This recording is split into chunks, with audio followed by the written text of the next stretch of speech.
Sony FX3 vs Sony A7S III, which is the best 4K camera for you? How do Sony's two best compact 4K cameras compare? The Sony FX3 has just officially landed, and on paper, it's one of the best compact cinema cameras you can buy. But the FX3 is also potentially confusing for anyone in the market for a small, pro video camera. After all, Sony already makes one of its closest rivals, the excellent Sony A7S III. So what's the difference between the two cameras, and which should you buy? The FX3 is effectively a redesigned version of the A7S III, so there are actually more similarities than differences between the two cameras. The FX3 is also the first camera to straddle the line between Sony's cinema and alpha camera lines, which traditionally separate its video and stills-focused cameras.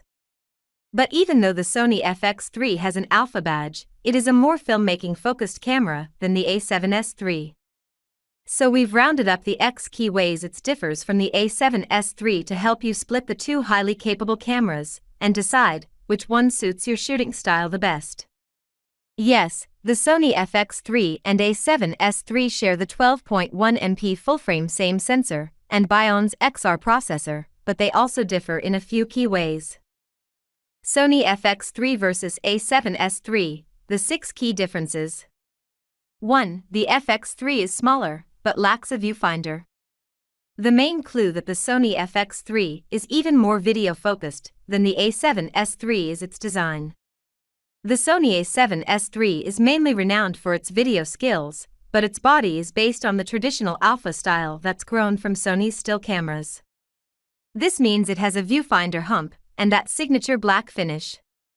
The FX3 drops the electronic viewfinder, a decision that may also put off some filmmakers in favor of a smaller body that's designed for run-and-gun filmmaking, particularly using its detachable handle.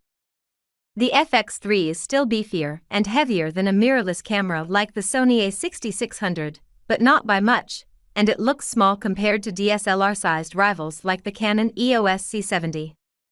In practice, the size difference between the FX3 and A7S III will be negligible, with the cameras respectively weighing in at 715g and 699g, including batteries. Instead, the design differences are simply tailored towards different shooting styles. 2. The FX3 comes with a handle that has XLR ports. While it's possible to add a cage to the Sony A7S III, it's mainly designed to be used handheld in a similar style to a stills camera, and that's where it differs from the FX3. The FX3 comes bundled with a detachable handle, which isn't just for holding the camera steadily from above. This handle also includes twin XLR TRS terminals, which are the standard for pro audio, and are something that the A7S III lacks out of the box. Sony does sell an XLR adapter kit, which lets you add 2 XLR jacks to A7S III, but it's expensive and arguably a little more clunky than the handle that comes with the FX3. Out of the box, there's no doubt the FX3 is the more advanced camera for those who need high-quality audio to go with their 4K video. 3. The FX3 has a tally lamp and zoom lever. A couple of other potential advantages for filmmakers on the FX3 are its inclusion of a tally lamp and zoom lever, which are both lacking on the Sony A7S III. A tally lamp is a small light that lets both the camera operator and subjects know that the camera's recording. The Sony A7S III doesn't have this, though there is an alternative in the form of its EMF display during rec option in the menus, which puts a red frame around the screen when you're recording. Slightly more curious is the FX3's inclusion of a zoom lever. We say curious because only two Sony lenses, the FEPZ28 to 135mm f/4 and FEC16 to 35mm t3.1, currently have a built-in power zoom motors that will work with this lever. But Sony says that its electronic clear image zoom function, which lets you get 2x zoom with any lens by intelligently creating pixels rather than simply cropping, is very popular with pro filmmakers, and this function will also work with the FX3's zoom lever. 4. The FX3 has cooling fans for longer record times. The Sony A7S III impressed us with its ability to handle the heat generated from recording long 4K clips. In fact, we were able to shoot continuous 4K video for well in excess of 30 minutes and didn't once see an overheating warning. But the Sony FX3 promises to take this even further thanks to its inclusion of an active cooling fan. It's not the only small, full-frame camera with a fan like this. The Panasonic Lumix S1H also has a fan chamber to help it shoot video for longer periods. And like the S1H, the FX3's fan doesn't affect its resistance to moisture or dust either. But it does mean that the FX3 is promising completely uninterrupted 4K/60p shooting, which might push it ahead of the A7S III for those who regularly shoot long clips like one-shots or interviews. The FX3 also has the same 13-hour maximum continuous recording time as the A7S III. All of which means that card capacities and battery life are likely to be more of a limiting factor than overheating. 5. The FX3 has built-in thread holes for accessories. Another useful, filmmaker-friendly design feature on the FX3 are its thread holes, which effectively mean it has a built-in cage to help you turn it into a mobile video rig. You get 5 of these 1/4-20 UNC thread holes on the body, and a further 3 on the bundled handle. Unlike the Sony A7S III, this means you're unlikely to need to add a cage in order to add accessories like a cold shoe mount for adding, for example, a wireless microphone to your setup.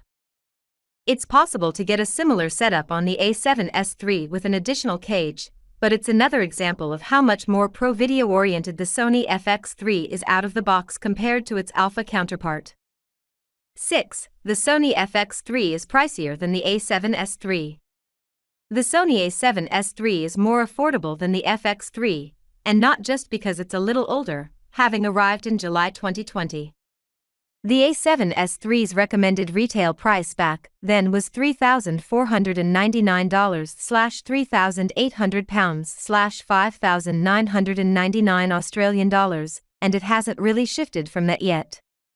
The FX3 is a fair chunk pricier, at $3,899/£4,200, around $7,485 Australian dollars. But when you factor in the price of an XLR adapter for the A7S III, which comes bundled with the FX3, then the two costs around the same. This makes sense, as the FX3 lacks a viewfinder, but compensates with features like active cooling. Which means your choice between the two is likely more down to your shooting style than your budget. Takeaway: the Sony FX3 and Sony A7S III are variants on the same concept. They're both small, 4K full-frame cameras that are particularly strong in low light and offer highly compact setups for solo shooters. But while the FX3 is capable of shooting stills, there's no doubt it's the more video-oriented cinema camera. It has the bundled handle, XLR audio jacks and active cooling that make it, on paper, a more complete camera for filmmakers out of the box.